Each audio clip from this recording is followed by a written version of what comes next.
Když se řekne cyklojízda, tak si představte skvělou partu, spoustu pohybu, nějaký to pití a prima zážitky na 2 dny. A zážitek, který si pak pamatujete minimálně po celý festival. Super lidí, pohoda na kolech a týden závody. Cool. To prostě jako dobrá cena. Zábava, spousta lidí, hodně práce, ale zároveň lidi hrozně ochotní pomáhat. Zábava, skvělá parta lidí, festival, pivko.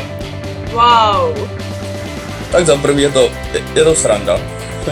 Je to docela námaha, ale je to dobrý rozehřání. Koupačka v dole, grilovačka s kapelama, spousta dobrých lidí, no.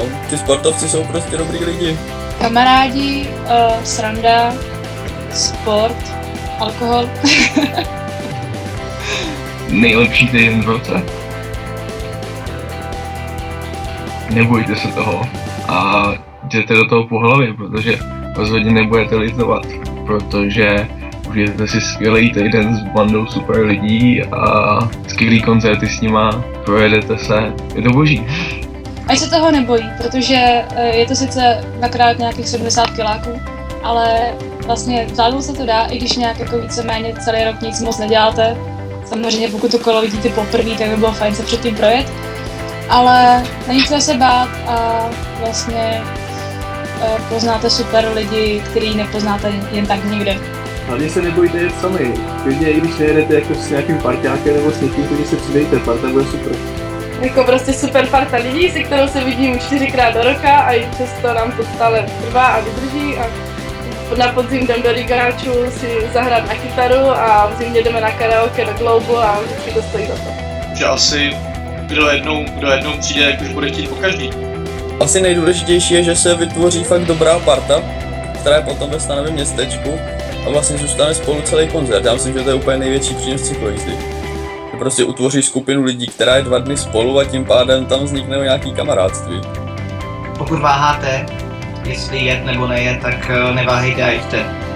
Nemá smysl se rozmýšlet 2krát, i když není úplně nejskvělejší počasí, když je třeba pod mrakem, tak to pořád stojí za to. Před pár lety, když jsme to jeli, tak byla obrovská průtoč, jsme nadšen a stejně do dneška na to vzpomínáme, na ty zážitky přitom. Neváhejte. Tak stále na tu stálou bandu lidí, kterou potkávám i mimo Rockford Východ. Na tu atmosféru té skupiny. Na lidi z cyklojízdy, no. Já se těším na ty lidi, co znám. Těším se na lidi, co poznám nový, protože doufám, že určitě někdo pojede nový. A těším se celkově na takovýto fajn vyčerpání, který vlastně vždycky je vždycky na konci toho dne, když se ujede těch 70 kiláků. Na úžasný organizátory! Ve spojení s cyklojízdou se těším nejvíc na pravidelné noční seance, potom na Rockford People, kde většinou spíme dohromady v takovém privátním stanovém městečku cyklojízdy a většinou se nám podaří rozjet party od večera, když skončí program, do třeba 6. hodiny ranní. Mám říct jako na tebe?